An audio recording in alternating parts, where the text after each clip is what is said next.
Hey guys, we're back with another viewer request. This one coming from ChessGoals VIP patron John. He's following our Queen's Gambit course, and he wanted to know, when we face the Benoni slash Benko setup, what do we do if black throws an early queen to a5 check at us? So the game begins with d4, knight f6, c4, c5, d5. Now at this point there's two common moves. Pawn to b5, this is called the Benko Gambit, or pawn to e6. This is called the Benoni defense. But John recently faced this move, queen to a5 check, which doesn't fall into our repertoire. So our repertoire has about 100 lines, the most common club level lines we think you'll face. This fell outside of the scope of that. So what I want to do here is give a recommendation for white based on statistics at the club level. So here what I'm recommending is bishop to d2. So we're using the bishop to immediately attack the queen.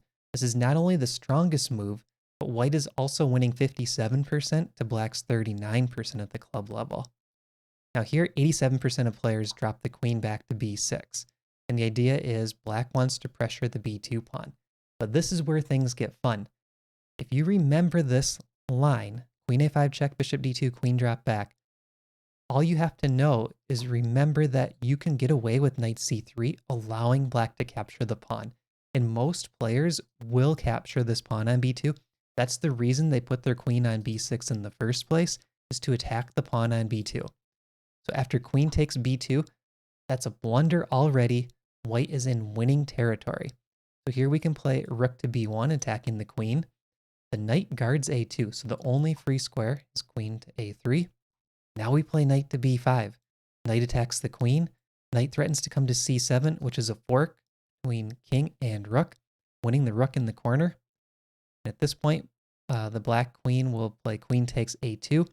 If she goes back to a6, now there's a fork of king and queen, and there's no other squares for the queen. So queen takes a2 makes sense. At this point, you could play knight to c7 check. Go for that fork right away, and I'm going to show that. But the recommendation is actually to play f3, which is even more crushing. So let's say knight c7 check. King goes to d8, only move. We take the rook in the corner. At this point, black could play knight to e4.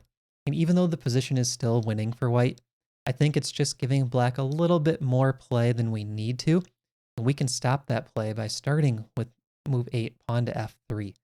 So going back to this point, when the queen just took on a2, I'm recommending pawn to f3.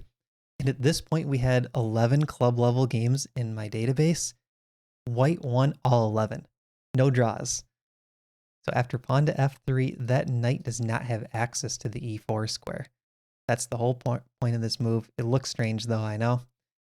And now, knight to a6 is the most common move. And you might be thinking, well, why didn't we play for the fork? Now knight a6 and black defends against the fork. This must not be as good as just going for it right away. What's the purpose?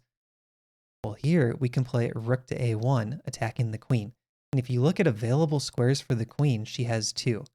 Queen to b2, which is met by bishop to c3, and the queen is trapped. Or queen takes c4, which is met by pawn to e4, discovered attack from the bishop on f1. Now the queen is also trapped. So I would rather get the queen, maybe in exchange for a bishop or a knight, than try to win the rook in the corner. This is really strong. All right, so let's go back. Instead of knight a6, when we first played f3, what if black plays king to d8? Well, here we can do the exact same thing. Rook to a1, the queen has two moves, queen to b2 or queen takes c4. If queen to b2, bishop to c3 wins the queen, and if queen takes c4, pawn to e4 wins the queen. Trapped either way. So to summarize, after d4, knight f6, c4, c5, d5, if you see this move, queen a5 check, remember that you can play bishop to d2 and sacrifice the b pawn, and that queen is a goner. You're going to be able to win the queen and win the game very easily. So check out the links in the description. I'm going to put a 10% coupon code off our courses, and maybe you'll want to check out this Queen's Gambit course. You can actually try it for free. Some of the chapters are completely free to preview. So hope you enjoyed this video, and we'll see you in the next one.